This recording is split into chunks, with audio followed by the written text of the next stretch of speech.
following show contains adult content. It's not our intent to offend anyone, but we want to inform you that if you are a child under the age of 18 or get offended easily, this next show may not be for you. The content, opinions, and subject matter of these shows are solely the choice of your show hosts and their guests, and not those of the Entertainment Network or any affiliated stations. Any comments or inquiries should be directed to those show hosts. Thank you for listening.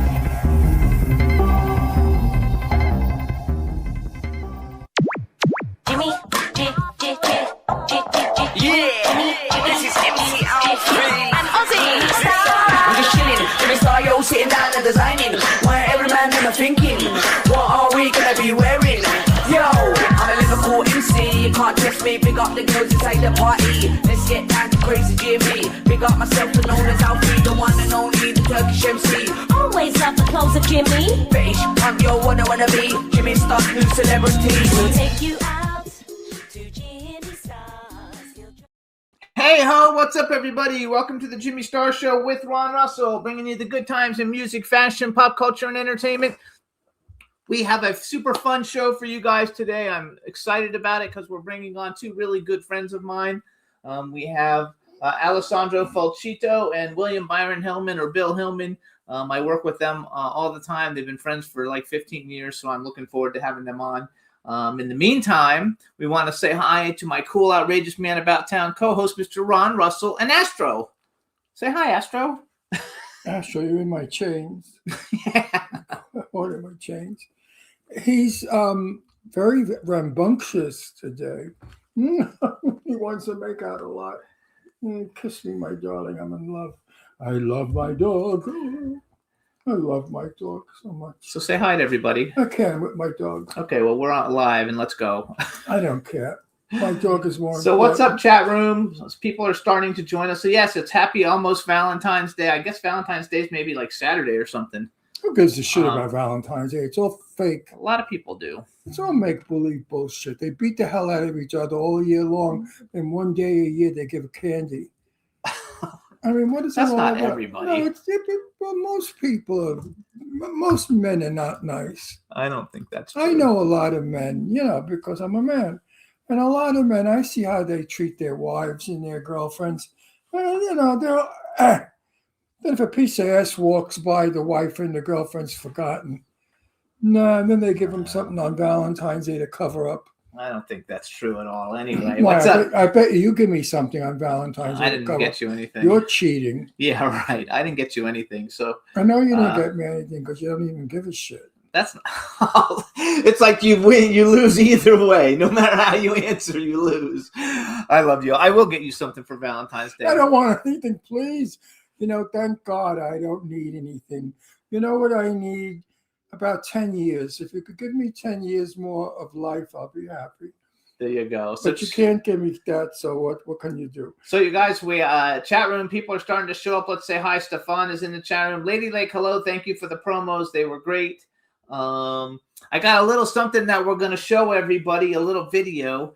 Are you showing your penis? And no, and so you guys, this is a video of a movie Ron was in when he was 16, and this is the trailer for it. No! The name of the video is called Let's Rock, and it stars Julia LaRosa, Paul Anka, Conrad Janis, Phyllis Newman, Wink Martindale, Della Reese, and Charles Nelson Riley. And this is just the trailer for it. You won't see him in the trailer, but he dances in this movie. You see his feet and dancing. All you see on my leg, I mean, I swear to God, I ran home. We shot it in the Bronx, and I was a kid. And I ran home to my parents, and I said, I'm in a movie, finally, at 16. And then when I went to see my shoes, I think I won a pair of shoes. I think they gave me a pair of Flag Brothers shoes, if I'm not mistaken, for being in that movie. They didn't even have money to pay the people that gave us shoes. It's fun, though. It's fun, you guys. God, and we were watching movies the other night, and we thought it was his movie, but it was another dance movie. It wasn't the right one. 1956. So I went to see if I could actually find the actual trailer to show everybody, because you guys can go and watch it then. How did you find and that? So this is the trailer for Let's Rock, Ron's very first movie where he dances. So enjoy it, you guys. We'll be right back. It's quick. Oh, my.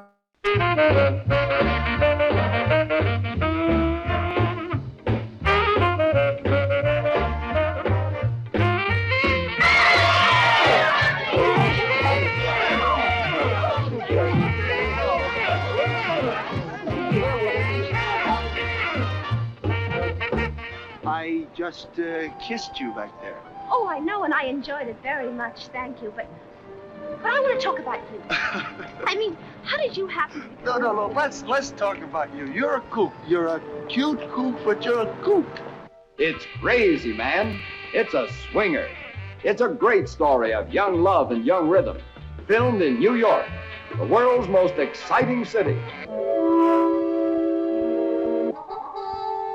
Look, I hate to be a drag, but weren't we about to arrive at a decision? You know, I love it. I think you were there at the beginning. I think that you were the guy on the right in the beginning. I have no recall of this at all. I know that the entertainment, they shot separately than us. We weren't on the set when they shot all the singers. They did that privately or separately, whatever. And then we were called, and I think I remember getting on the bus. I wish I could remember. I was 1956 kids. It's a long time ago, and I've had a lot of stuff since then. But it was fun, and I don't know why I keep thinking I think the shoes came when I won a dance contest on Ted Steele's Amateur Hour dance studio. Ted Steele's dance studio. I danced to I don't remember. Either way, you guys, check out the movie. It was a lot of fun, and it's what started me on my voyage. I'm going to look for like the trailers for all the older movies that he was in and see if I can find them.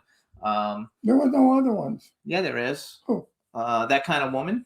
Oh, That Kind of Woman. Yeah, with Sophia Loren. Yeah, definitely.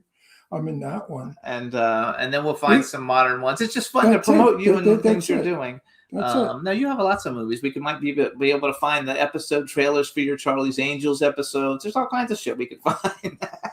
So anyway, you guys, we have a really fun show today. Before we get started with our first guest, let me tell you guys. What? My grandmother said to me, never look back. Always the future. How did she say it in Italian? Anyway, today I'm not very smart. It's because you were up all night. Never look. If you look back too much, that's done. Let it alone. Let's look forward. Well, we have lots of forward things coming too. Let's do the forward. I prefer the forward to the back. The either back way, is over. That's years ago. It's 100 years ago. But the forward is what is exciting, is what is headed for me. I have so many nice movies ahead. I'm so excited. And I want to talk to Bill about his movie that I love. We're going to talk to Bill's our second guest. So he'll be coming on second, you guys. So first off, you guys, you can listen to the Jimmy Star Show and all the other podcasts that I host. They're all on Libsyn. You can also hear us on Apple Podcasts, iHeartRadio, SoundCloud, iTunes, Spotify, Amazon Music, Google Podcasts, YouTube, and then we're on about 150 other platforms. So you can hear us on all the other platforms. I want to thank everybody. Our YouTube did really good last week with last week's guest. I think it's up to about 26 or 27,000 views. So that's really good. And those guys were really cool. I want to thank Lady Lake Music. Lady Lake Music for doing the promos for me this week. Thank you so much. And she said, Ron, your fans love those, seeing that stuff. What stuff? But your trailers from the old stuff that you used to do. Yeah, because I see all the new stuff too. But I don't. I don't, because it's done. Lauren Bacall, who I love, said to me, she said, a movie is only old after you've seen it, and I feel that the same thing is with all the stuff that I've done. It's old. I've done it. It's gone. It's finished. Now let's go into the future, because there's so much in the future that's going to happen. So much. I might be in a television series. I mean, all kinds of wonderful stuff is happening. I don't have time to go back and look at what I did. That's something you do when it's over. When it's over and you're old. Actually, you're doing more now than you ever did. No, of course I am, because now I have the how-to.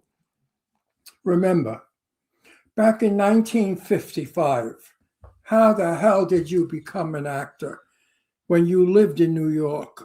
I mean, that was Broadway. That was stage. That was not movies. How did you become an actor? It was difficult. You had to have a gimmick. You had to be lucky. Nowadays, it's so easy. because you invent yourself. You put yourself on this stupid computer that goes all over the world. I could make a show tomorrow, a Ronnie show, but I couldn't do that in 1955. They had to have a studio. A scout had to find you, book you, screen test you, see if you even were any good, and then maybe you got a part in a movie. In the meantime, according to what Lauren Bacall told you, a movie's not old till you see it. So if you guys haven't seen Let's Rock, go and see it. No, it's no, new. there's nothing to see. You're not going to see me. I know, but it's just a movie in general. People like Paul Anka. Everybody likes Paul Anka. No, everybody hates Paul Anka. He's a nasty bastard. Oh, I like Paul Anka. No, he's not nice. My daughter was his assistant. And I'm not allowed to say it, but he was very tough with my daughter. He was like a mafia guy with my daughter, cursing and whatever. And my daughter got fed up with him. And she said, listen, Paul, she said, don't fuck with me. And he almost dropped dead. He didn't expect it to come from Leslie. That I like. That I love. And Leslie put him in his place because Leslie said, my father's Italian from Brooklyn, Paul. Which you're going to love our first guest today. I know. Because he's actually born in Rome. Oh, Rome. He's Rome, Italian, and I love Rome. And he's like a big deal. He's really cool. So let's bring him on. Cool. Let's bring on the big deal. There's the big deal. There's the big deal. Hey, Alessandro, yeah. On a phone? Hello. Yes, I'm on the phone. Yes. Can you turn it sideways or no? Yeah, I guess so. What was it? No. There you go. Now you're the same size as us. Buongiorno. Come stai? Buongiorno. Hey, Ron. How are you, man? Jimmy always talk about you, about great you are, about all the things that you are, how much you guys love each other, but I never talked to you.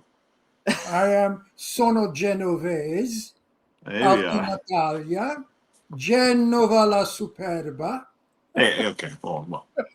Actually, too, you guys. So, let me introduce you first. No, sono nato qui in America. Ma mia padre. So, you guys, now we want to welcome to the Jimmy Star Show with Ron Russell. He's an actor. He's a stuntman. He's a producer. He's a military coordinator. He's a special effect tech. And he's Italian. Alessandro Folchitto, hello and welcome to the show. Hello. How are you guys? First, Jimmy, thank you so much for hosting me on this beautiful show. You and Ron are doing an amazing job. And it's an honor for me to actually join you guys and be part of this amazing show. I love it. So first of all, besides doing all these things that we're going to talk about, Alessandro also owns an Italian restaurant in Atlanta, right? It's in Correct. In Senoia. In Senoia. So you're in the back of your restaurant, right? I'm in the upstairs private room of the restaurant. Answer me a question. Do you use olive oil or motor oil? We all use motor oil. All the restaurants in California, sono tutti cafone, they use motor oil. They don't use olive oil. We use extra virgin cold pressed olive oil from Roma. Good, because we need a good restaurant in California. They stink out here. They're all. You know what they put in here? No, sentiamo. You know what they put in here? Jalapeno. No. Because the Mexicans catch hot caldo, hot. So they put jalapeno in their sauce. Well, it's illegal in Italy. It should be illegal here, too. We ate at an Italian restaurant that I used to like the other day, and both of us got sick. I go to Italy a lot because I got relatives there, my cousins. Yeah. And when we go, we laugh because they say to me, Rolando, my name is Rolando. Yeah. And they said, Rolando, mangia quella merda. I said, yes. In America, si mangia. Oh, my God, the food here is terrible. And they call it Italian food. My ass is Italian. That's not Italian. I love it. That's not Italian. I cook Italian food. I know Italian food. So you guys, Alessandro was born. Wait a minute. Let me finish. I'm not finished with him. So now listen to me. Tell the truth. I am. Okay. I'm trying. Do you cook exactly like you do in Rome? Oh, yes, absolutely. And 100%. And one of the most difficult things we found is that we provide a 100% Italian recipe with 90% of our ingredients are imported from Italy every 3 days or a week. And the problem we found that people, when they shows up at the door, they asking for Alfredo, they asking for chicken parmesan, things that are just invented in America. So for us, I mean, if you go to Italy asking for Alfredo, they think you ask for somebody. So who? Oh, no, it doesn't work. It doesn't work here. It's true. It's true. I'm laughing because I'm one of those people that would ask for chicken parmesan. Exactly. So one of the most difficult things that my sister, when she opened this restaurant 16 years ago, that teaching the people, especially in the South where you are, about real Italian food, it was difficult. It was difficult. So, but now after 16 years, we actually have enough credit, enough customers, enough review that show how authentic we are. So everything is fine. But yeah, the most difficult things is, yesterday I found somebody came to the restaurant and order, can I have a shrimp scampi? And I'm looking at him and I try to understand that. So in Italy, shrimp is a translation of scampi. So it's like you order shrimp or beef and beef, right? I said, what do you mean? I forgive them here, especially when they say, "Oh, I would like manicotti." Yes. Manicotti, yes. Manicotti. But I mean, that's close. When they start to order carbonara, they start to call carbonara. You know what the other one I love is when we go out to dinner and they say, do you have those little things, what are they called? And I don't know what they're talking about. I say, I want to help you. What is it let you eat? It's red. Oh, it's red. It's an Italian restaurant. You're in, you stupid fuck.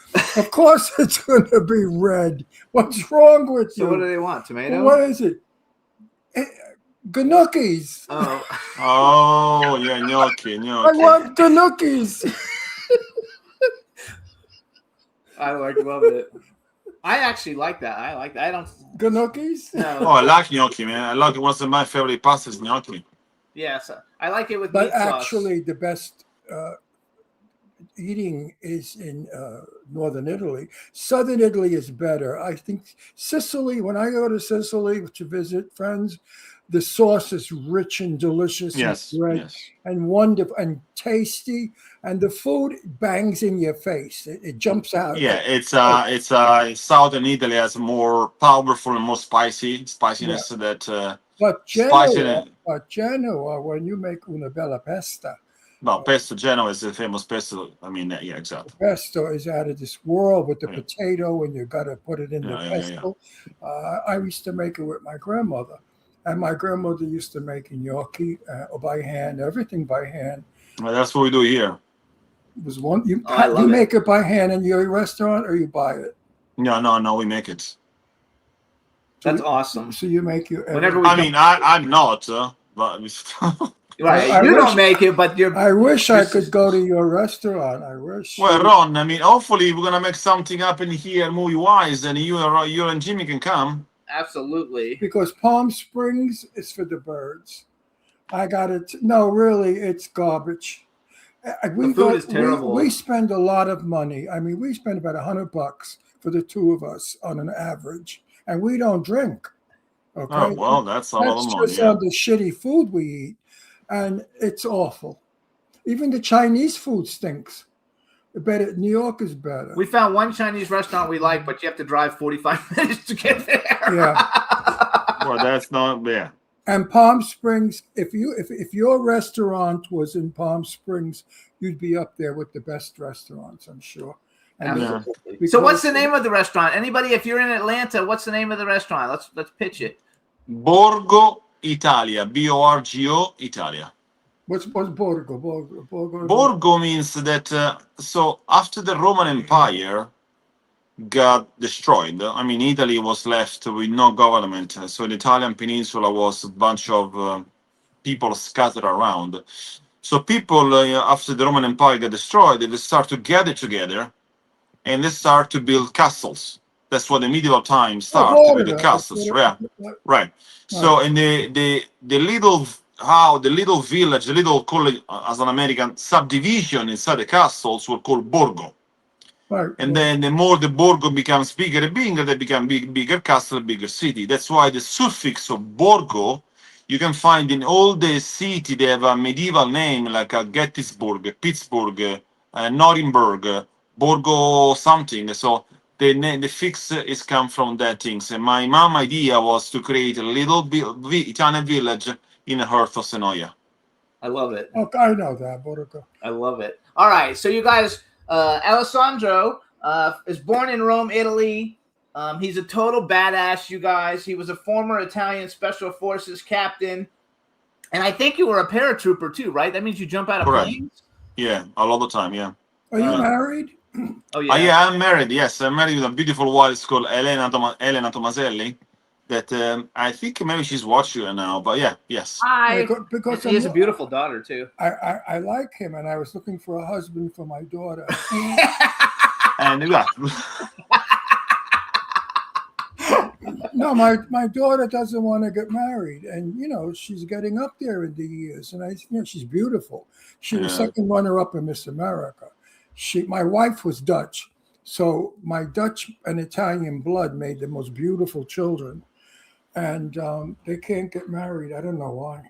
Well, I mean, I have a bunch of Italian people who definitely are interested because, I mean, anyway, besides this wedding arrangement. All right, you guys. So first of all, you guys, this show is crazy. Alessandro is known very much in the movie industry as a stuntman. Alessandro. I always call him Alex. Say it right, Alessandro. There we go. So you guys, he's been in some of the biggest movies ever. Just to give you an idea of some of them, he was in Captain America: Brave New World, Thunderbolts. Red One, which was a great Christmas movie like 2 Christmases ago. He was the stunt double for John Travolta in Paradise City. He did utility stunts in Samaritan with Sylvester Stallone. He was in Black Adam with Dwayne Johnson, Pierce Brosnan. He's been in everything, you guys. And if you watch the movie Red Notice with Dwayne Johnson, Ryan Reynolds, and Gal Gadot, he actually has a great fight scene. That's the one, right? That you're in the great fight scene is Red Notice. Yeah. The Red Notice when I have the great fight scene. Red One is when I have the nice dialogue with Dwayne Johnson on the beach. Yes. So I think it's super cool. So how did you actually get into being a stunt person is the first question. Okay, so the story starts when my mom came here in America in 2009. She retired for Delta. She was a station manager for Delta Airlines and a legal representative for South Europe. So when she retired, she chose Peachy City, where the restaurant was open, to open a business because she used to have a lot of people from Delta that were her friends. So she opened a restaurant in Peachy City. One of the first customers of this restaurant was a guy named Bobby Vasquez. Bobby Vasquez was the legal representative, the movie representative for Local 479 for the crew in Atlanta. But he was an ex-Special Forces. So, mom is mom, right? So my mom started to talk to him. My son is in Afghanistan, and my son is in Libya. Short story. My mom was able to break this guy's heart. And this guy's sent me a letter I was in Afghanistan when I got the email. And it says, "This is Bobby Vasquez. I would love you to have here to work as a special effect technician." My answer was, I would love to. I don't know anything. I just need to know how to blow things up. So, anything else, I can help you. So I came in America and I started to work for him as a special effects technician. I brought my wife with me and 2 wonderful dogs in an amazing adventure. So we landed in New York. We got 19 hours driving in a car with 2 Newfoundland. I interrupt you. What did you think of New York the first time you saw it? The truth. I mean, I went to New York like probably 25 times because my mom, every summertime for us when on vacation was go to New York. So I love New York. It's just a nice city. It always represents something that I really like. Now, recently, I work with New York on a show, The Punisher, and I'm telling you that New York is not in a great shape, but that's another situation. So I came here and I started to work as special effect technician. Then Then unfortunately, these guys die. These guys die, and my mom die, and then no, I didn't know anybody in the movie business, so I was by myself. So I started to help my sister at the restaurant, just washing dishes. And then one day there is this audition on Facebook about military role for the movie Insurgent. Oh, great movie too. Yeah, and I went to the audition, and there was 300 extra, 20, I don't know how many stunt people, and there's a guy, a military advisor, an ex-Navy SEALs, that was running the audition. His name is Duffy. And he asked a specific question on something very tactical in the situation. And I raised my hand. I'll do it, right? So I did the 5 steps, and the guy pulled me on the side and says, Alec, what's your background? Special Forces. Which unit? 9th Regiment from Italy. Hold for a second. He called the stunt coordinator. The stunt coordinator name at the time was Wade Allen and Darren Prescott. Told me, do you know Marco? And I'm looking at him, Marco, the last name, I can tell you the last name. Yes, my good friend of mine. Okay. He called Marco on the phone and passed the phone to me and says, and Marco says, Ale, what the fuck is going on? Marco, it's a freaking long story. I'll tell you later. So basically, the stunt coordinators and Navy SEALs went to Israel to have us, because they were both in the army, to do a joint special force training. And they met one of my friends at the training in Israel. 6 degrees of separation. Right? So now after they vouched for me, that was real, this Navy SEALs brought me to the director and says, so I'm here for a week. After that, Alessandro will take care of the military advisory for the movie. And I'm watching right there. What is just happening right now? And let me look like my Italian face was, yeah, sure, absolutely. Then I remember walking to the bathroom, close the door and doing, and come out and said, okay, let's go. So that's how it started. And that actually brought me in the light that I was able to use my skills to actually apply to the movie business. And then every actor, every stunt coordinator, every coordinator, stunt performer that were coming on the show had to go through me to actually be on the show. And that was for Insurgent and Allegiant. So I do 2 movies back to back. And that basically allowed me to know everybody. And then what the producer, actually, one director actually gave me a role on Insurgent and Allegiant, because he says, why need to use a stunt people or an actor when I can use you to do the same things? And that's basically why I started. Oh my God, you guys, first of all, you guys don't realize how big, so Insurgent and Allegiant, you guys, they were a series, had huge stars in it. The budgets were probably over $100 million on each. 150, yeah. $150 million. So you just got in and became the, military advisor, yes. On a $150 million film. Good job. Way to go. Do you prefer to live in Rome or America? America. Why is that? Because I love my country. I serve my country. I love the culture of what I love. I mean, if you go to Rome is a beautiful country, in the city in the planet. The reality is in America, you still have the capability of be successful with your talent, your skill, your hard work.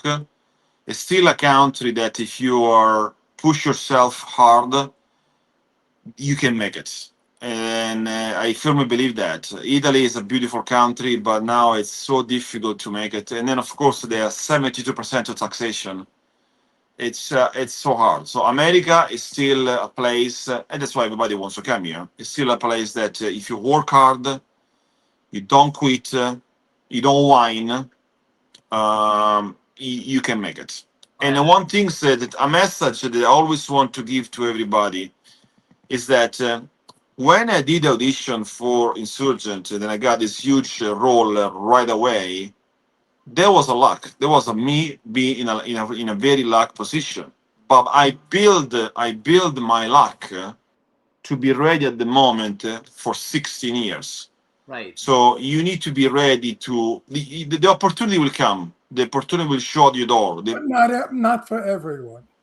Not for everyone around. It comes for those who have what to offer.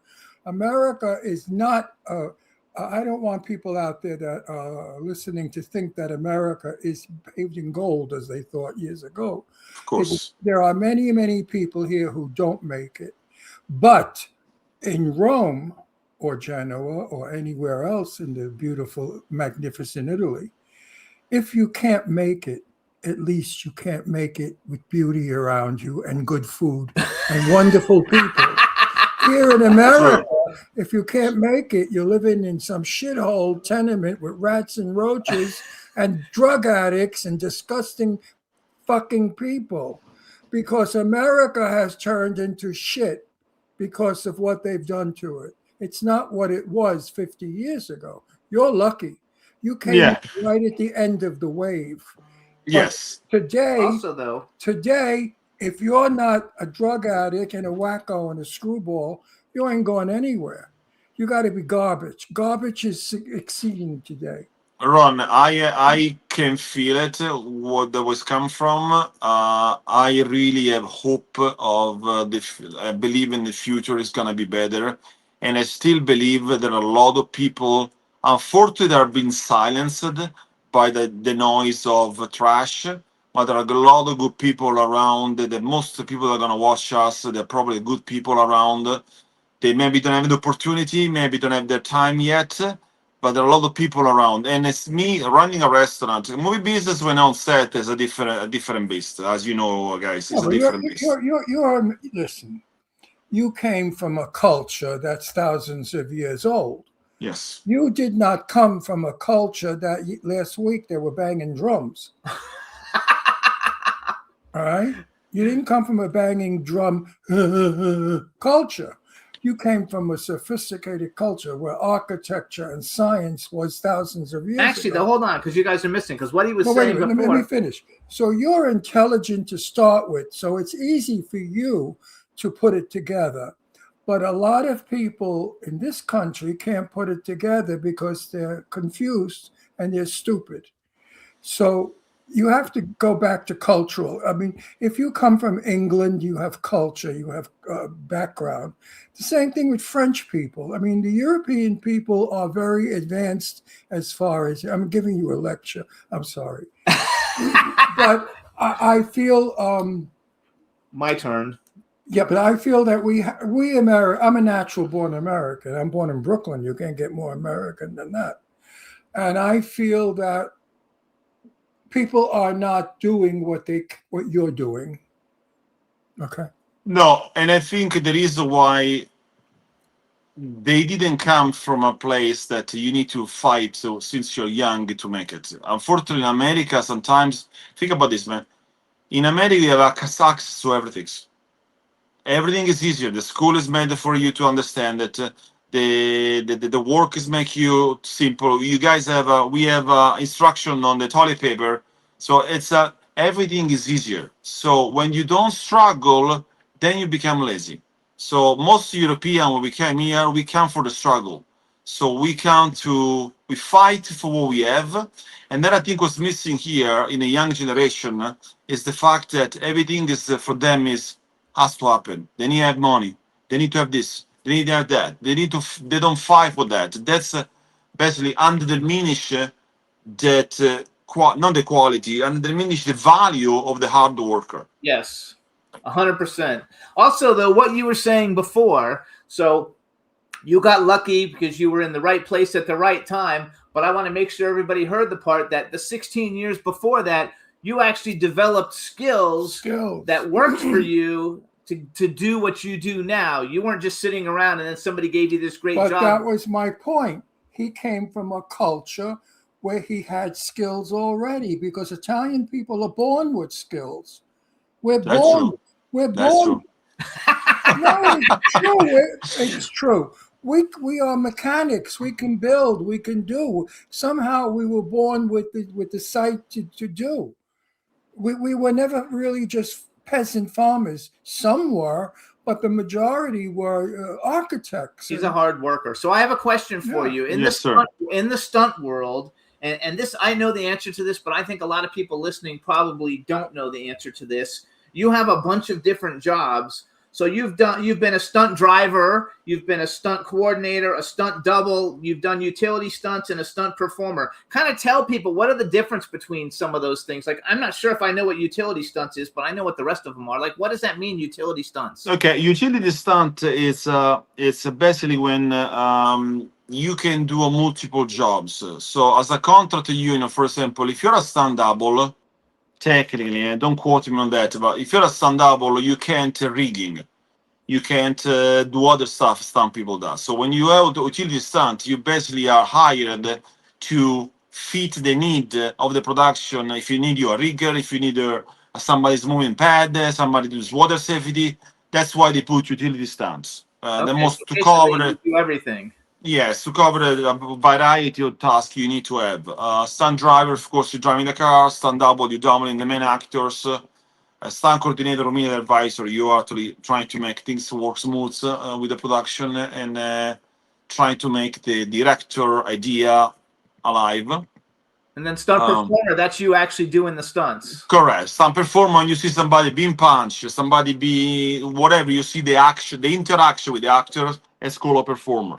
Now, when you see, I didn't do a lot of that, but when you see ND stunts, it means not denominational stunts. That's what's happened when, let's say the script says there is an explosion and a bunch of people die, right?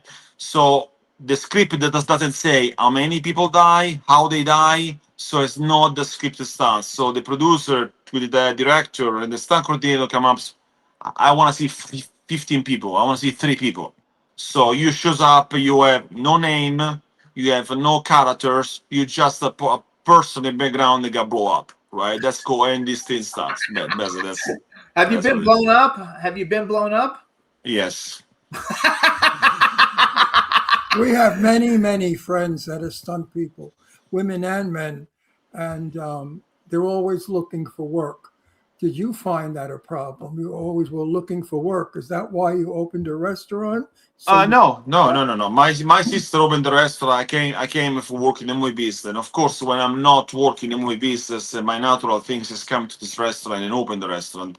And thanks to my movie career, a bunch of director, producers, stunt coordinator, performers actually are coming in the restaurants because they know me. So it's a Right. It's a dual things. Lack of work, yes. There's a lot of lack of work right now. I was fortunate enough this year to work already as an actor in 3 different movies. And one I'm very proud is going to be about Leonardo da Vinci life. Yeah. That is going to be, I think, released at the end of the year or next year. And I have a nice dialogue with Leonardo da Vinci. I'm very proud.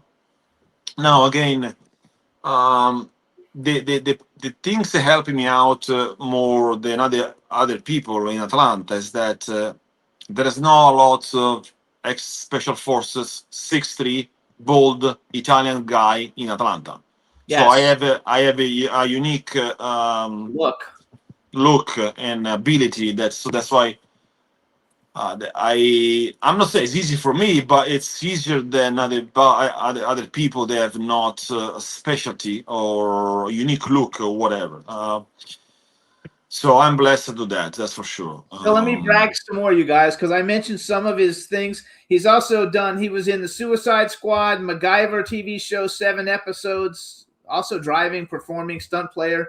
He was also in the Falcon and Winter Soldier TV show. He was in the movie Greenland with Gerard Butler and Morena Baccarin and Scott Glenn, actually. And you know Scott Glenn, or Scott Glenn is Richard Jewell, the Richard Jewell movie, 3 episodes of Doom Patrol. He was also in every superhero movie: Avengers Endgame, Ant-Man and the Wasp, Avengers Infinity War, Spider-Man Homecoming.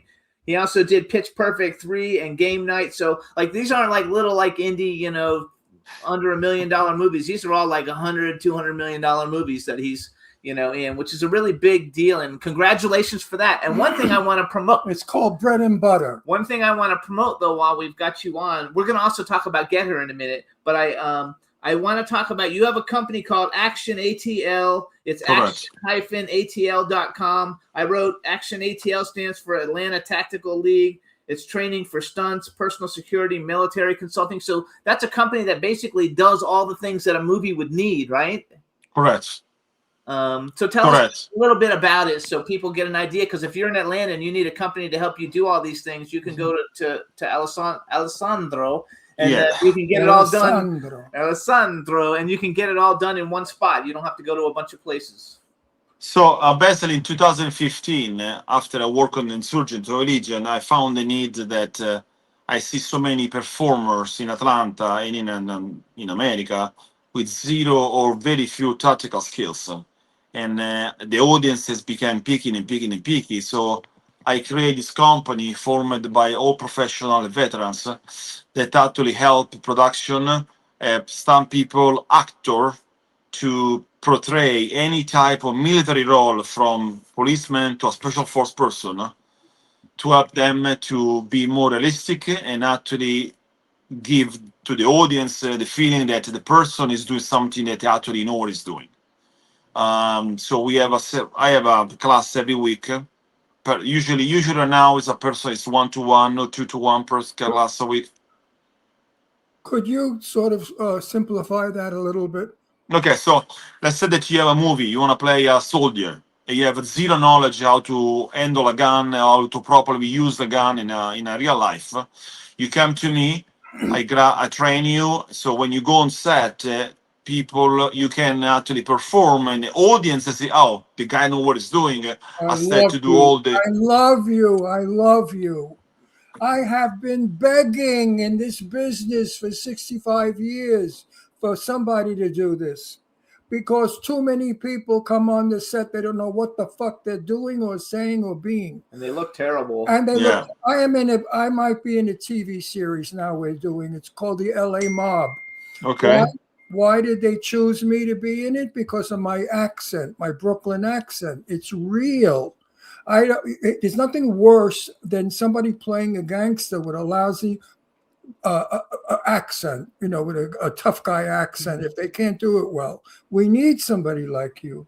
Yeah. Wonderful what you're doing. It's fabulous. Thank you, Ron. It's action-atl.com. Wait, let's get this really out there. Anybody out there that wants to learn to be an actor before you go on a set thinking you are a fucking actor and you're not,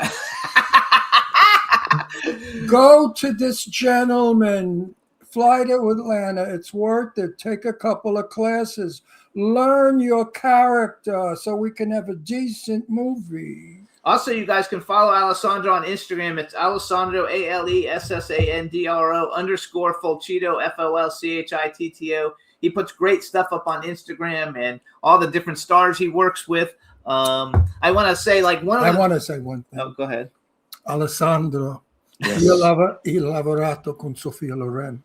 Oh, that's an idol. La più grande piacere in tutta la mia vita. She kissed him on his cheek and he didn't wash it for a month. Oh my God. No, we said goodbye on the set and she kissed me over which side? This side. I forgot which side. And I ran home to my mother's house. She wasn't there. I ran to my aunt's house. She was there. I screamed when I ran in, Sophia Loren kissed. Not bad, man. Not bad. I was 19 years old. Okay. So you guys, during COVID, so our next guest, his name is William Byron Hillman or Bill Hillman. I think he wrote it into a book. I want to say one final thing because of all the bullshit I've been saying. This gentleman had the resources, the intelligence, the education to do what he did. It's not easy coming to America and being successful. Not at all. There are Americans like me who are natural born who took 65 years to be successful.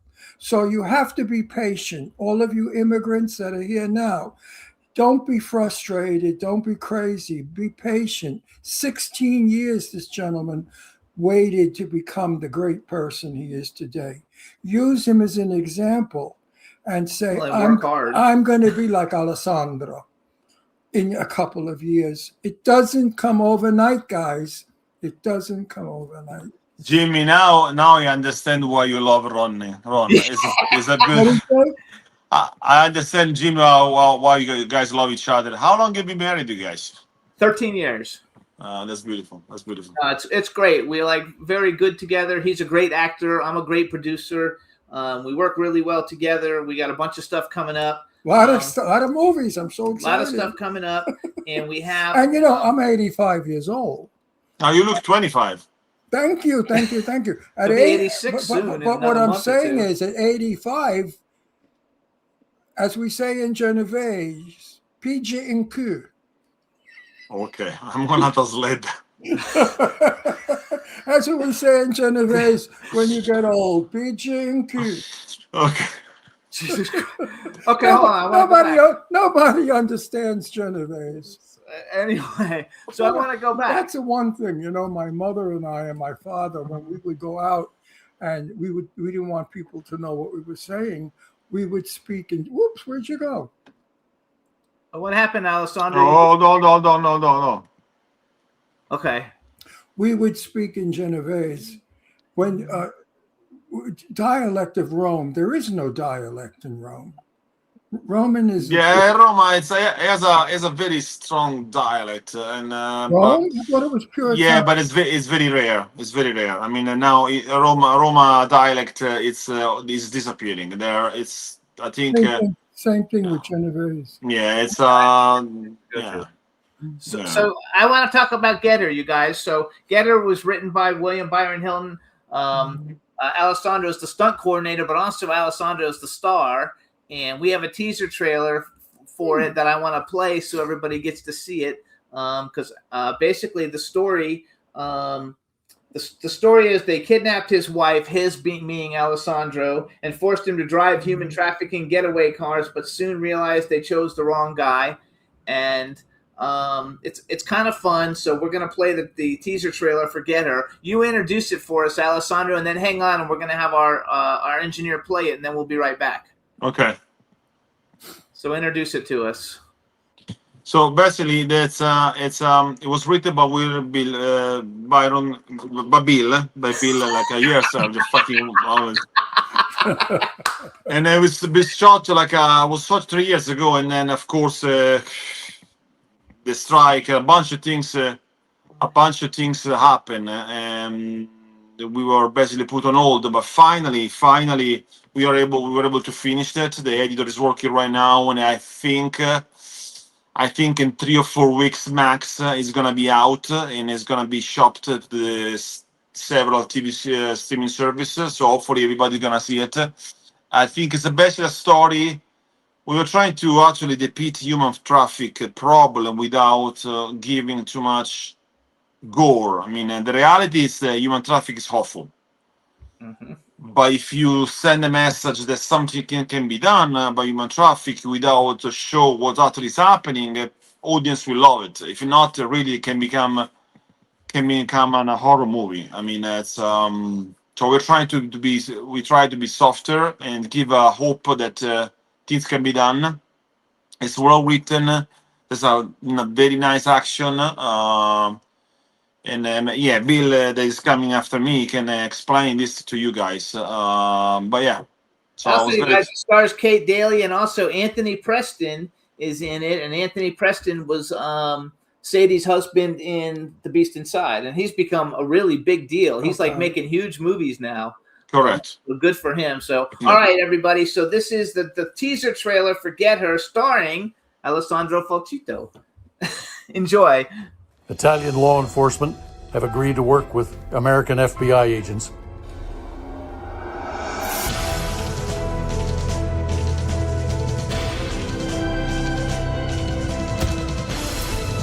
Kidnapped another group of children at a bus stop. My husband was an Italian AISC agent. It means he's incredible. You have no time.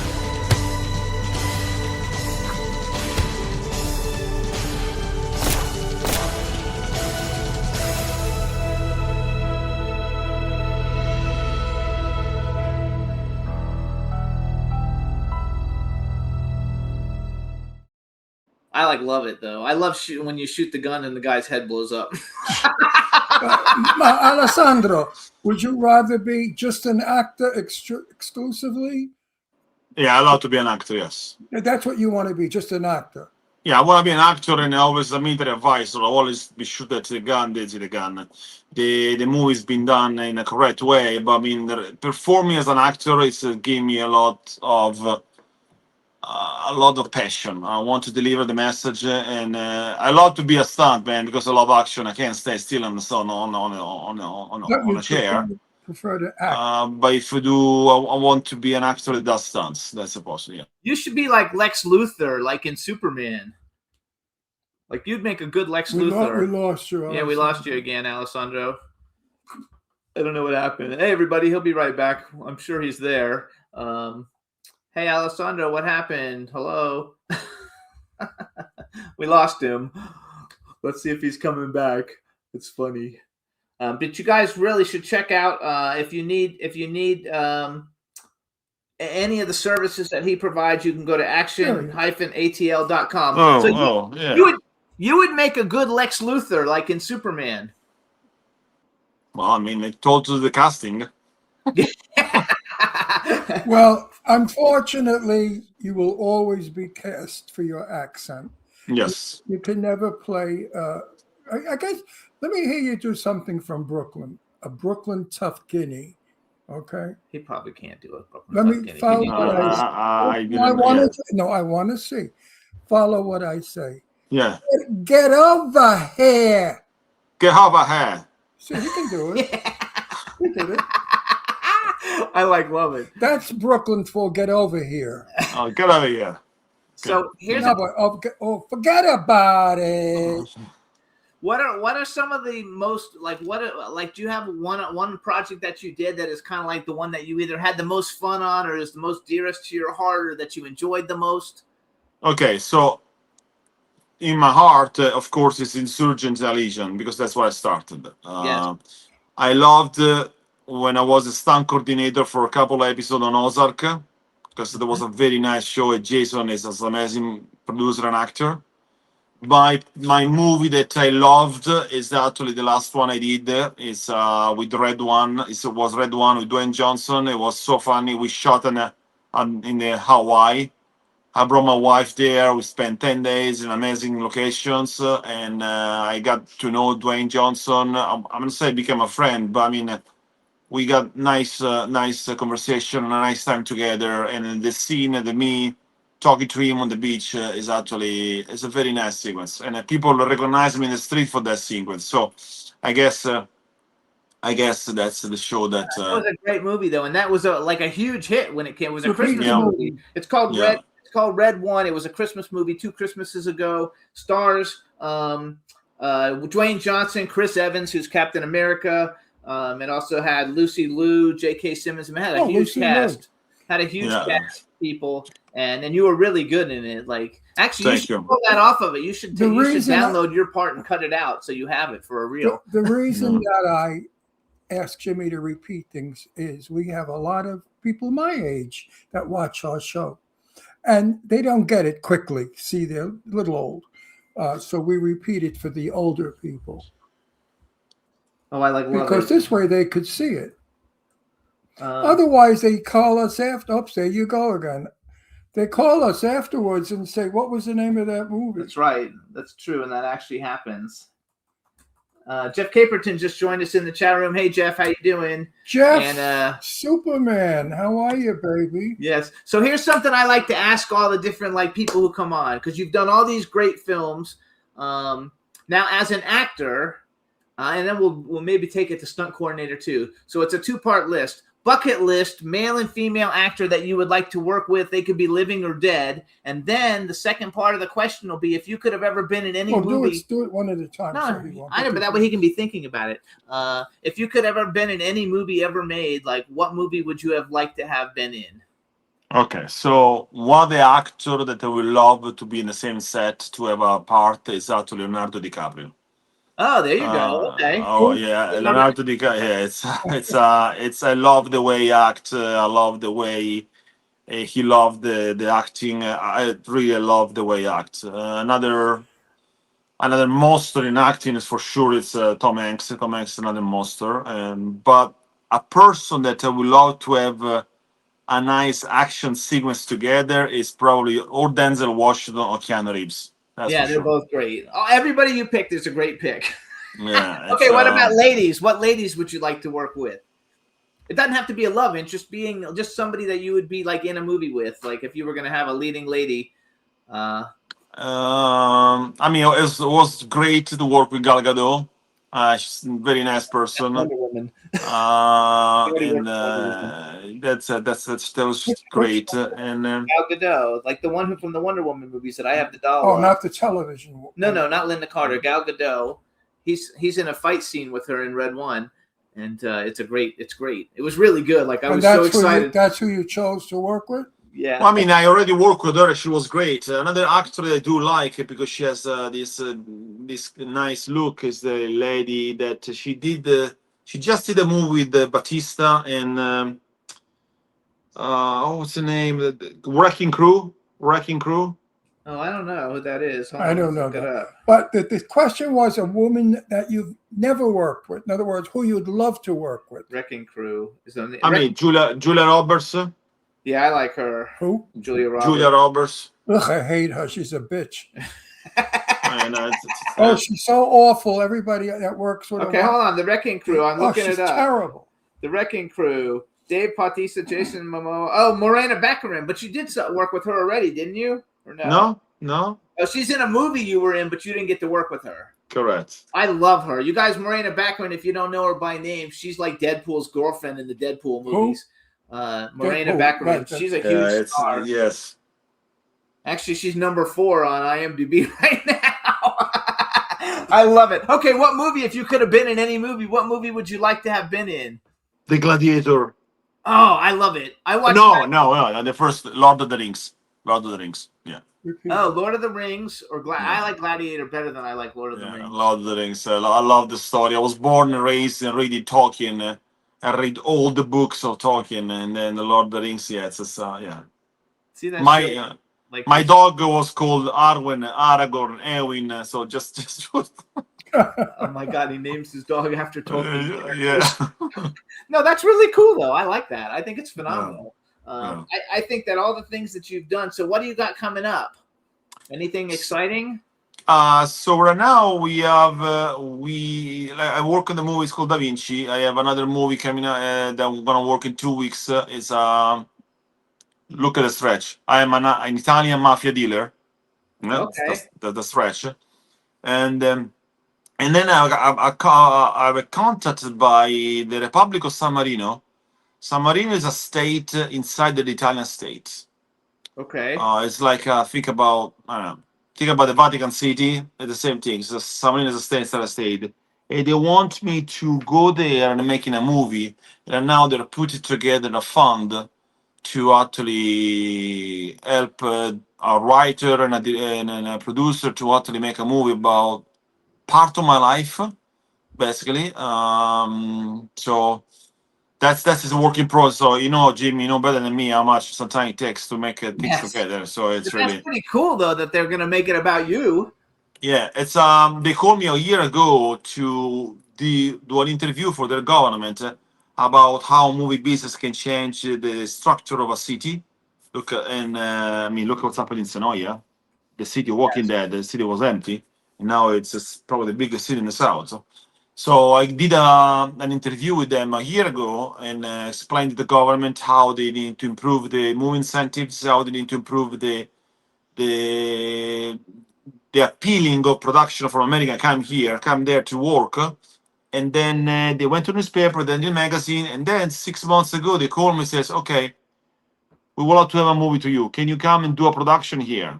And then the conversation started with the granting, with the financial advisor from the government, and they put a movie together. So we are in a process to put things together. But I mean, the fact that the government is actually behind with the funding, that's make things promising. Yeah, that's promising. I wish the government would fund us. So have you ever worked at Tyler Perry Studios for anything? I work for 3 seasons on the Haves Nots. Great show. we've had a bunch of people from that cast actually on our show. Yeah. I forgot who, but I remember. I think Patrika Darbo actually was in that. I forgot who else was in that. That was a great show, though. That's a great show, and honestly, kudos to the actors, because Tyler Perry doesn't mess around. But Tyler Perry does like 70 pages a day, so the actor is really memorize 5, 6, 7 page of dialogue for one day, and then next day move another one. So the kudos to the actors of the show. That's a question. How are you, because of the language, with memorizing lines? I have a nice visual memory. So I remember things that are written. If you write an entire page, I can memorize the page very fast. Good, because when the language is different, I know. Speaking of Sophia Loren, when she was on the set with Charlton Heston for El Cid, they had to put her entire script in Italian because she couldn't memorize it in English. So she had it in Italian, then she converted it to English. I was wondering about that, about people with foreign language, how they do scripts. Yeah, so we had John Schneider on. Actually, we met Renee Lawless, who's in that. But we've had about 10 of the people from that have-nots on the show that have had different roles. It's a really great show, and Tyler Perry is just a super talent. So they say the studios are amazing. Are they like really nice? They're well done. They're well done. Yeah, I love that. A little things. Tyler Perry actually was, after Insurgent, was the first acting job that I got, because I was playing an Italian mafia guy torturing a person, right? So I had no clue what Tyler Perry was. I was zero. So we do the scene, we rehearsal the scene, we do the scene, and then this guy shows up on set, and they say, "So how are you?" And I told him, "I'm good, thank you. How are you, my friend?" And the entire crew frozen. And then the guy left and said, "Do you know who this guy is?" "I don't know. Who's that?" "Tyler Perry." and who is that? Really the third day is me working a movie set. That's funny. And then I work, since I was an Italian, speaking Italian, look Italian, I work, I think, 3 seasons on the Haves Not to play different roles. Like a MacGyver. MacGyver, I was able to work all the season for at least one episode. The reason why, actually, MacGyver, I work for the first episode, the first season, the first episode, the first scene. It's me and him talking about trying me to stop him to go in a casino with a little knife. And I booked the part because I was an Italian speaker, and the show is supposed to be in Italy. Then, since then, one of the producers of MacGyver was an Italian person. So every episode of the season, one episode at least in the season, has to be shot in Italy. So I did audition for the first season, the first episode. For the other 4 episodes in each season, I need an audition. They just call me, "Alex, can you play tomorrow? Alex, can you play?" And I play a bodyguard, and I play a casino owner. I played another assassin. I play 5 different roles with the same face, the same voice. That's fun, though. So, it was fun. So you're good at doing like the Italian torture person. Yes. Ron would be good at that too, actually. Actually, not. No. I'm against torture. I know, but you would be good at being the boss telling somebody to go torture them. No. I really read my scripts before I do the movie. I don't like to promote anything that's super violent or that makes crazy people out there think they can do it too. Ron, and actually, you said something that, if I mind, it's so true. So I was in a special forces for 16 years. And I see things that a lot of people never going to see in their life, right? Yes. So when I see violence for free or things that really doesn't need to be seen to sell the story, I always pissed off. Because it's really, where is the need to show so much violence, so much hate, so much? There is no need. You can sell the story, and Hitchcock Absolutely. was a master of that. I mean, Hitchcock, you watch the movie Hitchcock, you fucking freak out, and there's no one single blood. Yes. You're 100% right. So when I see things, I'm not saying that PSD, but when I see something so violent, I always think in my mind, why? What is the main thing? So because there's stupid people out there that don't understand the story, a plot. They only like shock, violence, blood. They're crazy people.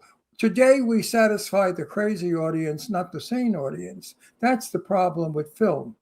Jimmy and I watch a movie every night. Friends of ours are in them. We watch our pals or not. And Jimmy says, this movie was 22 million, Ron. I say, it's a piece of shit. How could it be 22 million bucks? Only because the stars got 10 million each, because the rest of the film was garbage. Yeah, we watched a really bad one last night. I mean, last night the film we watched was pathetic. How much was it? It was $20 million. $20 million. And it didn't even have any, hardly had one car crash, and that was it. I mean, it was awful. And I said to Jimmy, we can't even peddle a great script for $3 million. Yeah. It's terrible what's going on today in Hollywood. I'm not the only one. I'm hundreds of people.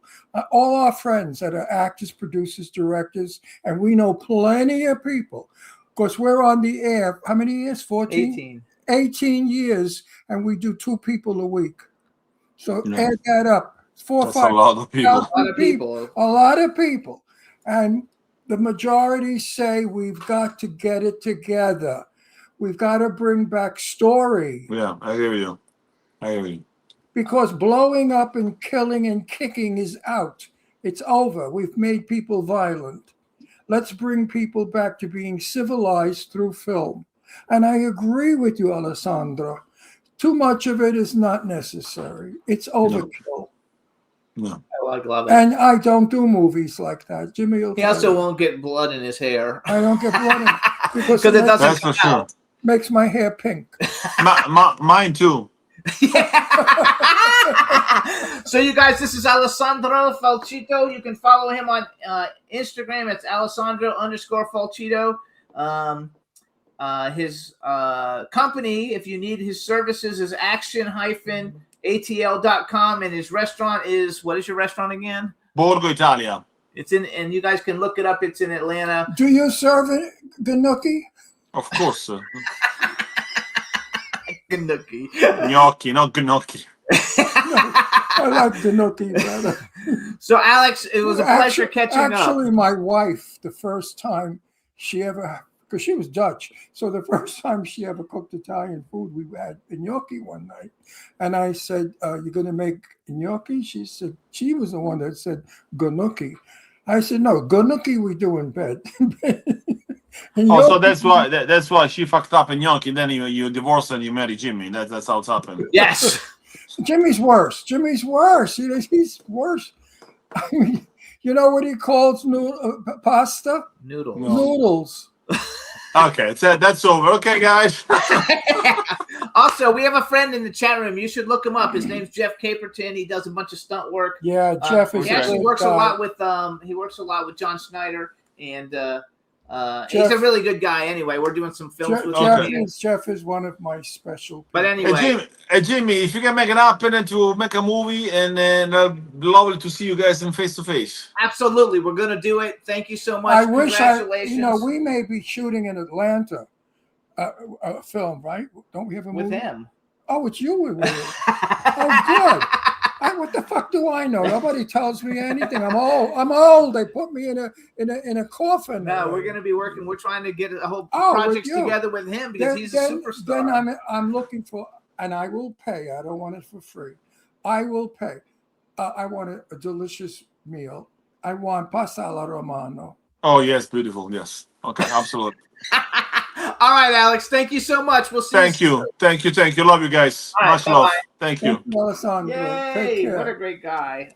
He's just super cool, and I like it. So that was Alessandro Folchitto, you guys. Now we're gonna bring on our next guest, who I think is here now. So let's bring him in. Hello. How are you guys? Bill, how you doing? I'm doing good. How about you guys? Look, I thought by now you'd be this decrepit old broken down bag. Me too. Me too. You'll look good, Bill. Well, thank you very much. You do the same. No, you look young. Yeah, you do. You look good. We should have actually crossed you over with Alex to say hi for a second. I didn't think about it. What kind of camera do you have? It's good. It's your camera's really a magic camera. You look about 60, not even. You look great. I bought it specifically to look much younger than I am. Absolutely. At 39, I don't look bad. Yeah, there you go. Hey, everybody. Now we want to welcome to the Jimmy Star Show with Ron Russell. Screenwriter, director, producer, author, actor, William Byron Hillman, also known as Bill Hillman. Hello and welcome to the show. Also known as the creator of that fabulous movie, Quigley. Yes. Yep, my favorite little guy. That we got to get made somehow because it's the best story that you ever want to. See, that's what's wrong with it, Bill. It's too good. Make it where like women get raped and people get shot and killed and heads fall off. And then you get funded. And then you get funded. Your movie is too wonderful. It's about a dog who dies and goes to heaven. It's like fun. And then this dog, Quigley, I'm going to cry.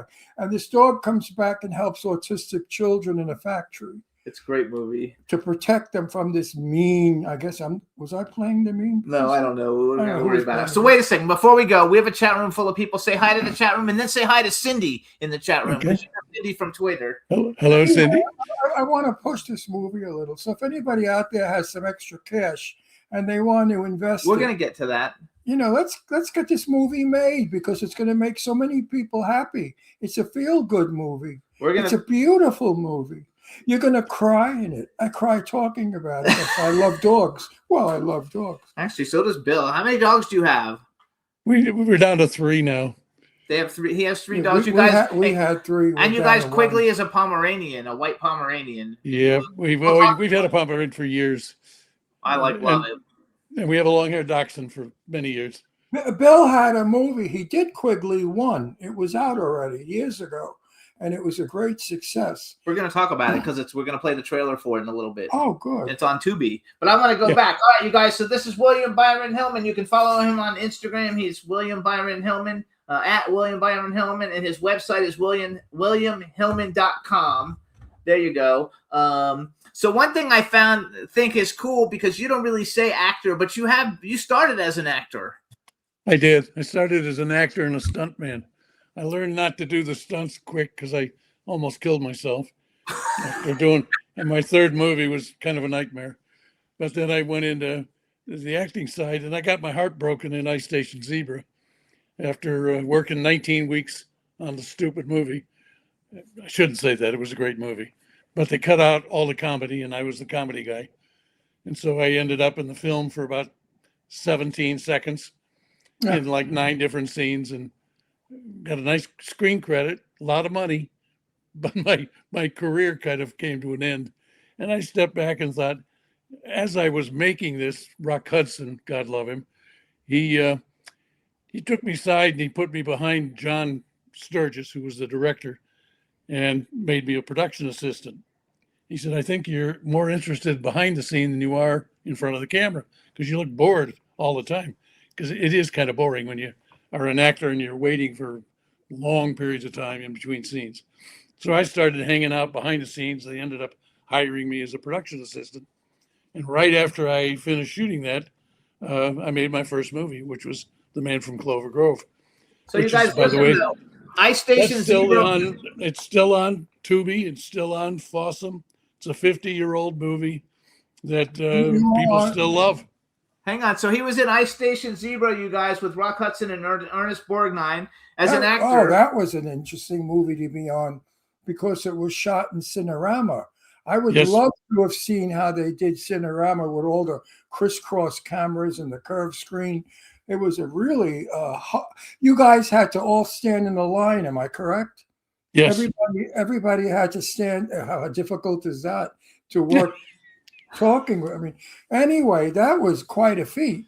He was also on Bewitched, you guys, in Days of Our Lives, and then he became the big, great, fabulous director he is now. Writer and director. We don't want to, because I was looking at all your stuff. You know, you wrote 10 feature films that were all made, produced in. You directed them, you wrote them, you produced them, and so you've had quite a career. So let's go. So, Man from Clover Grove was your first one. That was my first movie, and then I did The Photographer. Then I did Double Exposure, maybe.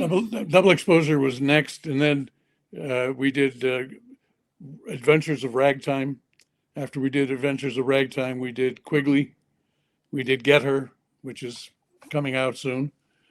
Prior to that, I did and what you missed? Exposure. Raging Cajun. You missed Raging Cajun. I did Raging Cajun and Double Exposure are two of my more successful films. Quigley's my most successful film. Strangely enough, it's stop you. I gotta stop you again because I get excited. Quigley is such a beautiful movie. It's a beautiful movie. All right, so let's go to Quigley for a minute, you guys. So Quigley, you guys, came out in 2003. Stars Gary Busey, Osgood Perkins, and in case you guys don't know who that is, he's like the biggest director in Hollywood right now. And he was also in Legally Blonde, which is one of my favorite movies. Curtis Armstrong, you guys, that's Booger from Revenge of the Nerds, and Christopher Atkins from Blue Lagoon. So tell us the premise of the movie Quigley, and then we're going to talk about it because we'll play the trailer for it and let everybody know it's on Tubi so they can watch it for free. I want to watch it again. Quigley's all about a rich guy, Gary Busey, who hates dogs. And he first thing off in the movie, he has an accident and he's ready to fire all his employees and do some really disastrous things. And he sees a dog in the middle of the street and he jerks the wheel to get out of the way, has this horrible accident. He goes to heaven and they don't know what to do with him because he's sort of a bad guy, but he hasn't really done anything really bad. They just don't know what to do with him. But he hates dogs so much, they decide they're going to send him back as a dog. And he can clean up all the mess he left behind, and then maybe they'll let him through the pearly gates.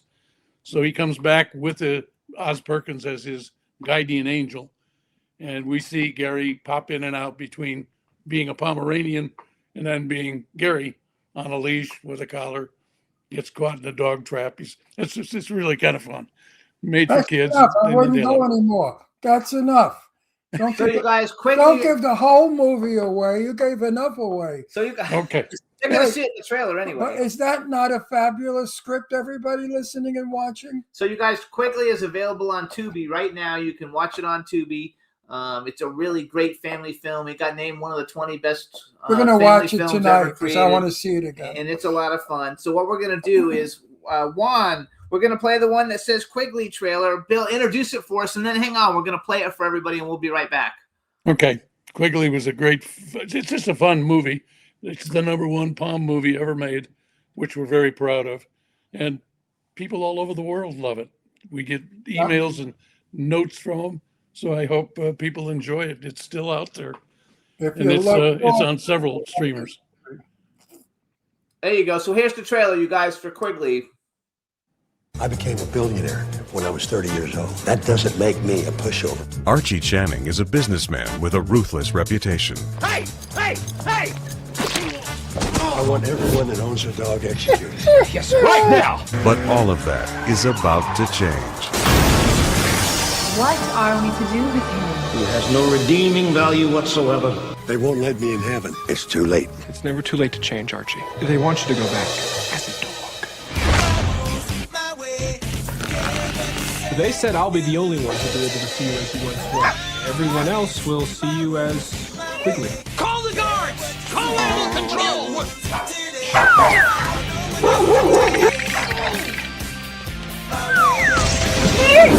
What do I do now that I'm Quigley? Your brother, Woodward. I should have helped him. You can still do that. Look, I asked him for help once, and he completely humiliated me.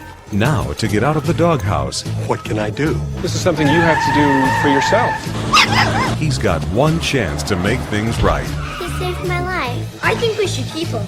And he's about to discover Want to watch my daddy's game? Do you think he can play with us? the biggest blessings in life Oh, he's got my game! Where is he going? I don't know, but those are my only copies! Come in small packages. What are you doing with my games? Your games? The dog brought them in. These games are the best we've ever seen. You folks should have a seat then, while we have a contract drawn up. Gary Busey, Curtis Armstrong, Christopher Atkins, and Oz Perkins. His name is Quigley, and he's my very best friend. That's quite a dog you've got there. Thank you. Quigley. I swear to God, I get like teary-eyed just watching I do. We love dogs so much. I mean, really. That movie is so good. See, everybody that's watching, those of you who are not radio, who are TV, you got to watch or this. computer, you just saw one of the best films out there. It's so good. So Ron asked me while it was on, like, is that one of your dogs? But Quigley wasn't one of your dogs, right? No, he wasn't. We had 3 stunt dogs, and they took turns because one could jump up, one came on and did all the tricks, the turning and stuff, and the other one was a speaker. He was the talker through the movie. He would. So it was bark. kind of fun working all 3 of them. I love it. So you guys, well, you're going to make it again. We're working on Quigley 2 planned if we can, for God bless, and getting it together. So tell us a little bit about the story for Quigley 2. Anybody listening? Hey. Maybe there's some old lady out there that's like 90 and you have a dog that you love and you want to help dogs. Maybe you could give a couple of million to Bill. There you go. Quigley 2 was designed, there's a novel out, Quigley 1 and Quigley 2. But Quigley 2 is all about a very rich woman who wants to take over the town and destroy a toy company. And the toy company is run by Asperger children that are now adults, and they're very proud of their work. And they build all these wonderful toys, and they do neat things for the town, but she wants to put them out of business. And she does everything she can. So heaven sends Quigley and his hench, his guide. It's in a book. It's out. It's public knowledge. Is it? Yeah, it's a book. It's kind of a cute story. But Quigley comes down and he takes over the factory with his guardian angel, and they wreak havoc on bad guys. Try to burn the place down. They get stuck in the mud. They try to paint animals that end up getting painted by themselves, and it's all meant for fun, to have kids, to give an audience something that they just can't find today. Everything's about blood and gore and killing, and we wanted to do something fun, and laughter is it's a missing commodity. Oh, are you kidding? Are you serious? Of course it is. We don't have fun anymore in movies. We have cry, we have pain, we have blood, we have death, we have gore, we have ugly. No, everybody needs to see it, you guys. And if you guys, know anybody who would be interested in investing in a family, a good, wholesome family film, that brings a return. Good. That brings a return. That's right. You see, the trick to investing in a movie is you don't invest in a $20 million movie because your return may never come back. But if you invest in a $3 million movie, even or $5 million, or $5 million, even if it played in 2 states, you got your money back. You see, because it's a low investment. So invest $5,000. $5 million. Five. What the fuck is wrong? I'm getting old. No, don't let me be your spokesperson. So let's go back real quick to The Man from Clover Grove, because I also have the trailer. And The Man from Clover Grove, isn't that also on Tubi, or where's The Man from Clover Grove playing? It's on Tubi and Fossum, and all of them, both of them are on YouTube as well. So you guys, this is The Man from Clover Grove. Again, it stars Ron Masak, who you guys know him from Murder, She Wrote, Cheryl Miller, Jed Allen, Richard Deacon, Rose Marie. Everybody knows Rose Marie too, I think. She's still alive? No, but this movie's like 50 years old, right? When did you make this movie? This movie was made in 1972. 1972. So she was alive then. So, Bill, just to introduce the trailer. We're going to play the one that says The Man from Clover Grove. Just, introduce the trailer. We'll watch it, and we'll be right back. Okay. The Man from Clover Grove is a very fun, just typically 70s humor, all about a toy inventor who doesn't make enough money to get married, and his sweetheart's been hanging around for 10 or 12 years. waiting for him to just say, please marry me. And he falls in love with some of the kids, and every week he gives away, does all his toys, he gives them away. And he has a big thing with the orphanage, brings all the orphanage kids to the farm, and they have a big party and give away all the money. And he's always broke, but he doesn't care because he's doing this wonderful thing. Except Cheryl Miller, who's in love with him, she wants to get married and have kids. And so the whole movie's their romance and his fun with the kids and the toys. And of course, the sheriff and the bad guy. And his toys take control of everything, including the police car, what the police do, their uniforms. He causes a bunch of havoc. And it's just fun. It's just typical 70s humor. Perfect. So you guys, here's the Man from Clover Grove trailer. We'll be right back. Check it out. TV stars of the 60s and 70s light up this madcap family romp. Claude Raintree only needs money to save the family farm. Guess he wants to own the entire valley. He's got my mortgage, too. Marry longtime sweetheart Millie. Please give me a kiss, Claude. And keep making toys for the local orphanage. Sure makes you feel good to see a kid have fun with something made. Unknown to Claude, his toys have magical powers that not only delight the children, Watch this. but mysteriously take control of anything with a motor, including the local sheriff's patrol car. Is that you, Claude Raintree? But Claude's problems don't stop with the furious sheriff and his bungling deputy. Let's go get it. Let's go get it. Let's go get it.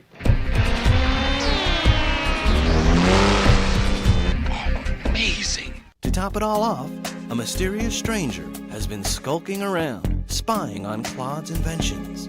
Car chases and pratfalls link the more tender moments, where Claude and Millie bond with a special 10-year-old orphan. Nothing to it, you can stay. Yippee! All's well that ends well when the mysterious stranger turns out to be a rep from a big toy company. What is it exactly you want me to do? We want you to design toys for us. Awarded 5 Doves by the Dove Foundation, the Man from Clover Grove is a wholesome treat for the entire family. Well, what are you worried about? You're as old as your fingers and your toes put together, ain't you? Yep. 27. Never seen him with his shoes off. Maybe he's right. I love it. I love it. I love it. I love it. That looks like a fun movie. I'm not going to speak because I'll get it all wrong. Considering all the madhap that we had. Ever since my problem, where I lost my mind and I was like hallucinating. Did you hear about that? Yeah, I told him about From it. all the drugs, and I thought I called Sophia Loren because I made a movie with her 50 years ago. And I told my family, I just talked to Sophia. She's wonderful. And, she said she'd call me back. And they said, really, Ron? I said, yeah. I spoke with Sophia. I got the number. I said, oh, I had it. So wait, we'll talk about that for a second because Bill's one of the only people that we know. So he had knee surgery. When did you have your knee surgery? 2 years ago. 2 years ago, and his knee's fine. He doesn't have any problems at all. Oh, good boy. You're lucky. And he had a hip replacement too, right? You had a hip replacement and a knee I replacement. did. The hip came first 3 years ago, and then the knee. And you're really tall, right? You're like 6'5" or something. I am 6'5". Yes. So. I was.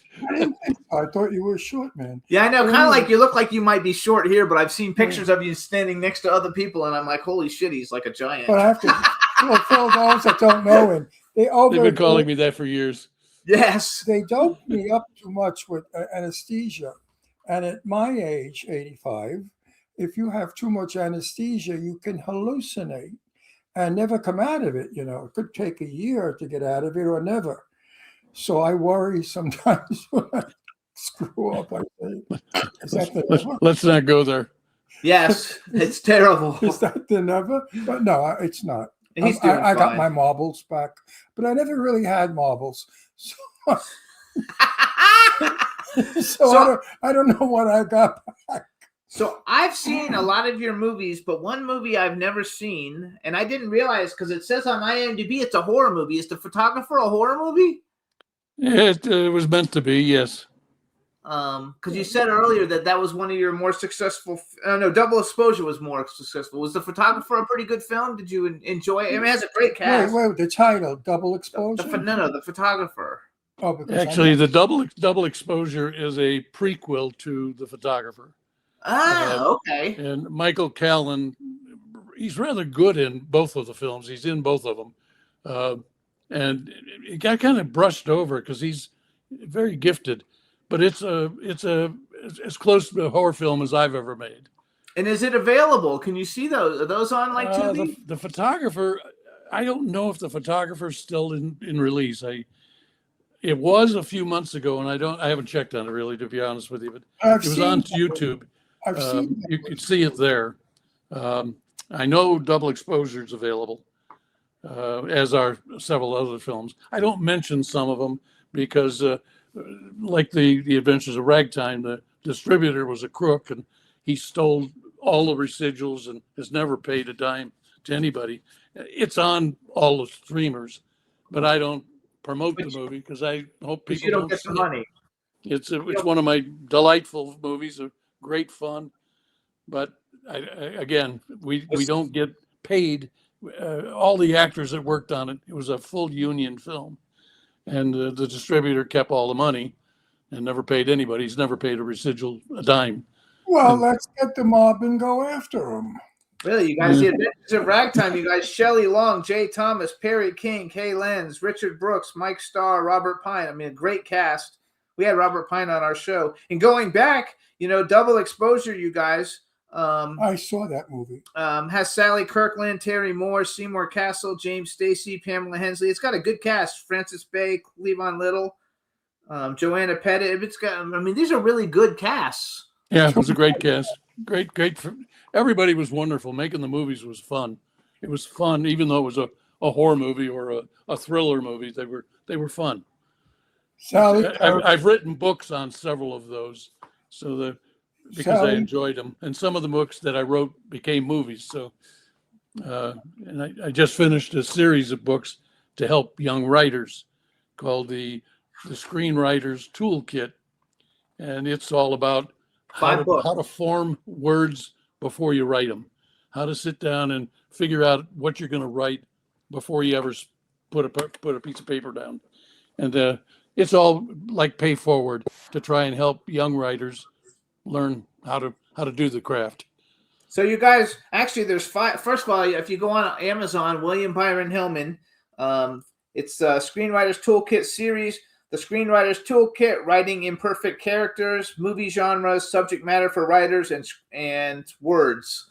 So he's got 5 books with it. He's also got a bunch of books, you guys, which we'll talk about in a minute, just to kind of like give him, but just to let you know that he knows what he's talking about. He's optioned 34 screenplays. He's got 20 of them sold, 12 of them produced, and 10 feature films that he wrote, directed, and produced. So why can't we get Quigley funded? What's the problem? I don't know. Everybody that read the script loves it. We had an autism group that was going to endorse us nationwide, worldwide. We intended to give some of the profits to help the autistic world, because this movie shows that autism isn't a curse. It's actually a gift for people that have it. They can actually live a very nice life, have training, be taught. People look at them like they're backwards, and they're not. And that's what the movie was basically designed to do, was to show that a whole factory, and it started when I made Quigley. We found this location, and the location was a beautiful building, and I needed permission to shoot the building. So I went in to meet the owner, and she ended up, I found out she owns a cookie factory. And everybody that worked in the cookie factory had autism, and they all worked specific jobs. And it was just the most amazing thing to see. And I thought, and they were all happy. Everybody was whistling and happy and smiling. And I thought, I got to use that in a movie. So we designed Quigley 2 around Quigley coming down to heaven to save this precious toy company that's totally run by autistic people. I love and it. Great premise. I don't know why we haven't been funded. Do you think possibly it's because who wants to go to a movie and see autism? I mean, it's No, not. it's fun, Ron. The I nice know. part I about know it. the script. I know the script well. I know. I'm doing this for my audience. It's the greatest family ever. I play devil's advocate. I think that it's one of the best family scripts ever. The problem is that people aren't looking so many into family movies, but they need to be. It's a feature film. It's exciting. It's action. It's got adventure. It's not a documentary. It's not going to have a message. It's not going to teach you.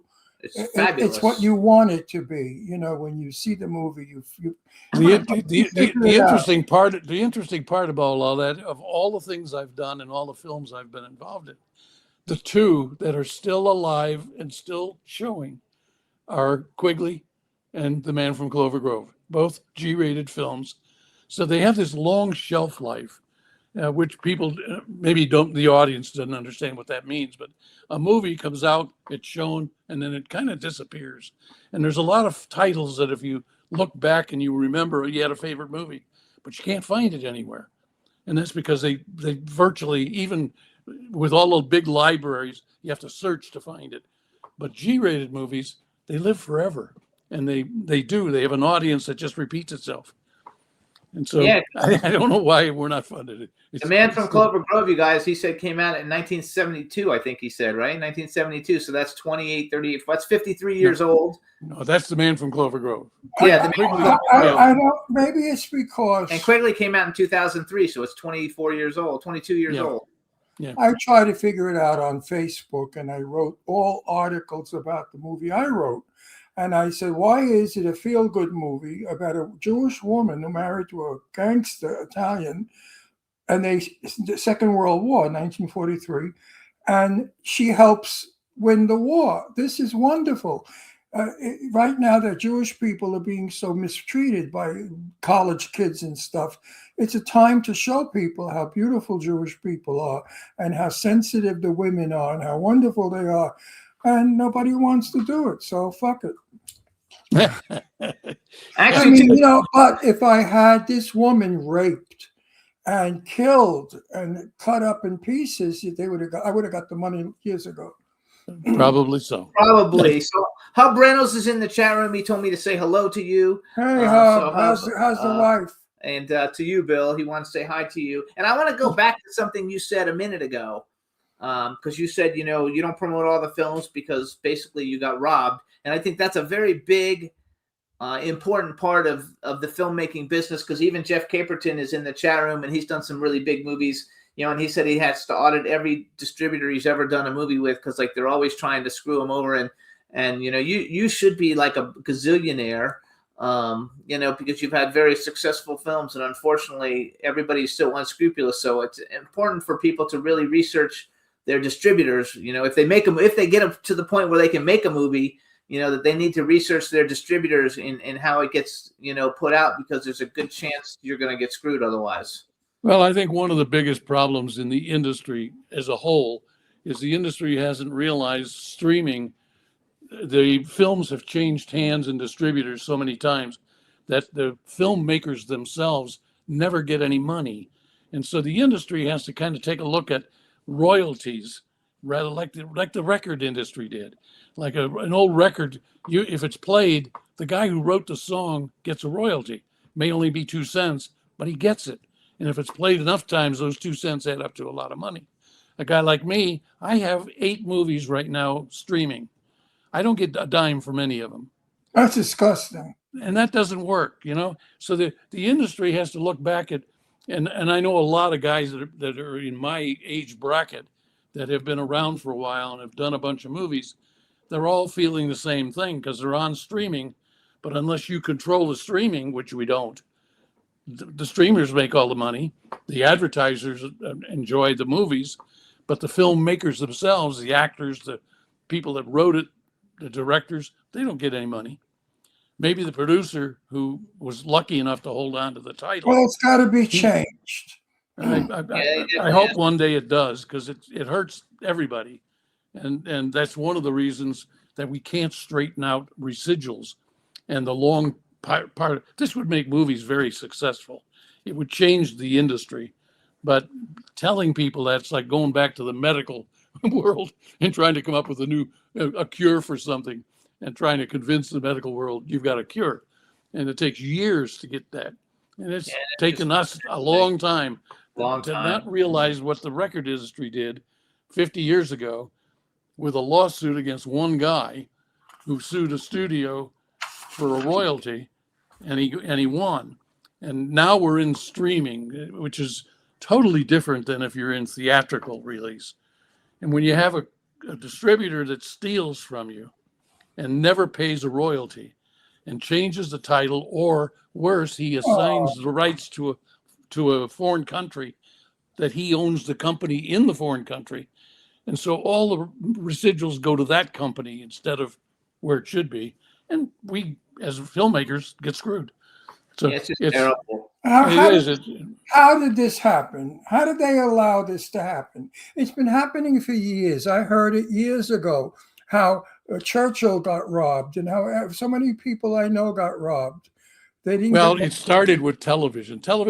The industry's always been concentrating on television. That's because they put all their work into residuals on television because they can kind of monitor what they're doing. But what's happened is over the years, there's an awful lot of guys like me that have made 10, 15, 20 movies, and now they're all in streaming, but we're not getting paid. That's insane. Because everything's changed, and the industry kind of concentrated on the television residuals or the blockbuster films, but the blockbuster films don't mean anything. I did love lines for TriStar, which is 20th Century Fox, and my last residual check from them was 8 cents. And the movie is shown all over the place. It's on, but so you can't really count on a distributor, even though it's a studio, to get a residual. It costs more money to put the check in an envelope and mail it. Yes, it does. Now, Ice Station Zebra, unlike a lot of the other films I was in earlier as an actor, I get a check every time it plays. They've been honest. The movie's 50 years old, 40 years old, and I get $50 every time that plays. But I've got my own film that I wrote for Love Lines, which is on a bunch of stuff. I get 6 cents, 5 cents. My late wife looked at a check. She came in and she was laughing, and I said, "What are you laughing at?" And she said, "We got a residual." And I said, "Oh, great. How much is it for?" She said, 1 cent. I said, Yep, "What?" that's right. She said, 1 cent. That's right. And I still have the check. It's unbelievable, but I don't know how a movie makes 1 cent. I don't know how you compute. I don't even know how that is. It dwindles down to that. Really far down. It happens though too, because the podcast that we have advertisers that plug stuff in, and I get a report, and I got a report from the advertisers, and we only made 6 cents last month, which is weird because sometimes it's good, sometimes it's bad, and I don't understand exactly why, but it's not worth the time of day. But anyway, everybody needs to be careful of that. I want to go real quick. Let's plug books for you. Okay. So you have a bunch of books, a bunch of series of books. You have the Raleigh Kemp Mystery Series that has 5 books in them. That'll have 6 soon. I'm just finishing number 6 in the Raleigh Kemp series. And a little bit, that's how Get Her kind of came about, right? A little bit. That's how Get Her came about. Yeah, it was going to be a Raleigh Kemp movie to start with, and kind of drifted around to where we were going to make it into a pilot. And then the pilot kind of became a movie because it was kind of funny. We had a lot of changes. We shot that right in the middle of COVID. Yeah, bad time. It shut down some things, and it kind of messed up everything and delayed everything. And so that one, I hope we finish it. I know Alessandro, who you just had on, is working very hard to. He said 4 weeks. He said he thinks it'll be done in 4 weeks. So let's hopefully. Well, we've written 9 different scripts on it, and the last one was to piece all the things that we couldn't shoot during COVID, and maybe we'll get it together. I hope so. I'd love to see it get done. So then you also have the Doug Hamilton mystery series. It has the first book called Let's Sue 'Em, the second one Over a Cup of Caramelized Chocolate. And the third one is just being finished. It's in editing, called the Jeweled Owl, which is really kind of fun. That's a fun one.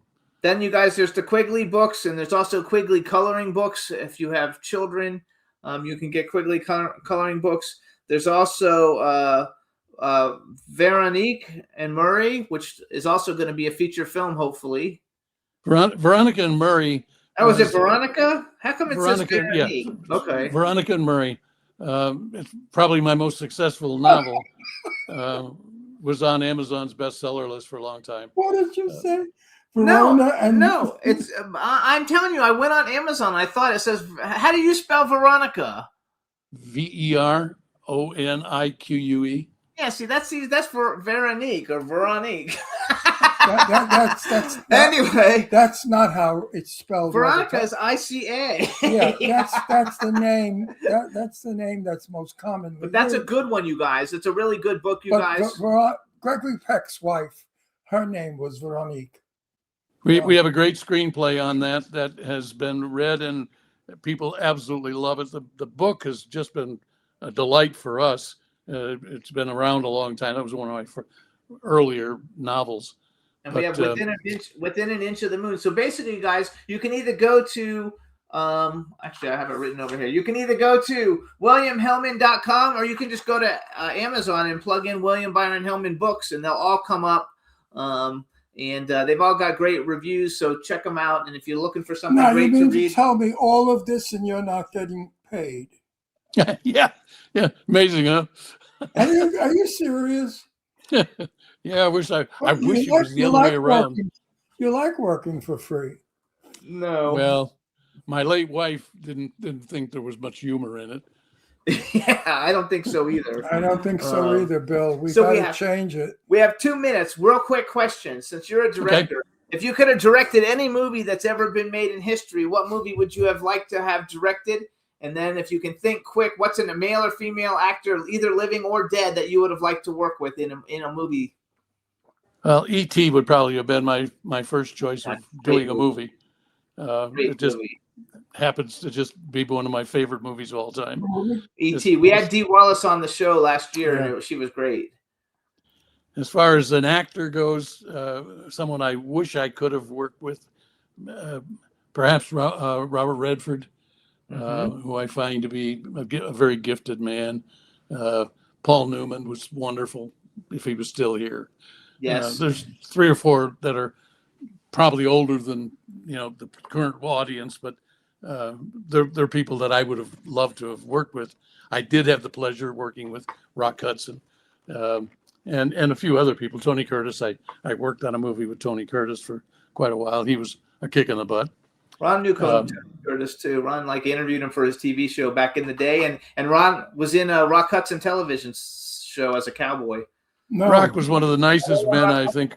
Rock Hudson, I was a sailor, a ship guy, down by the boat. Oh, okay. I knew you met him somehow. Yeah, but I was like an extra, a talking extra. What do they call them again? A featured extra. A stand-in. Yeah. He was a very special guy for me, and he was magnificent. What are you, crazy? But he did things that people don't even know he did.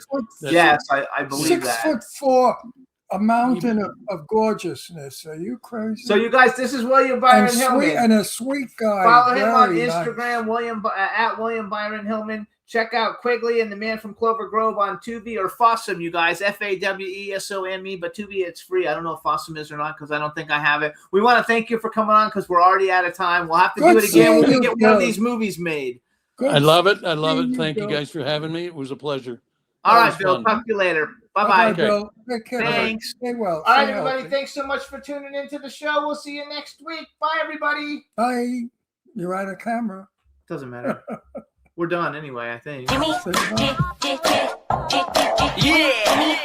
MC Alfred. And Ozzy. I'm just chilling. Jimmy Star, yo, sitting down and designing. Why every man in the thinking? What are we gonna be wearing?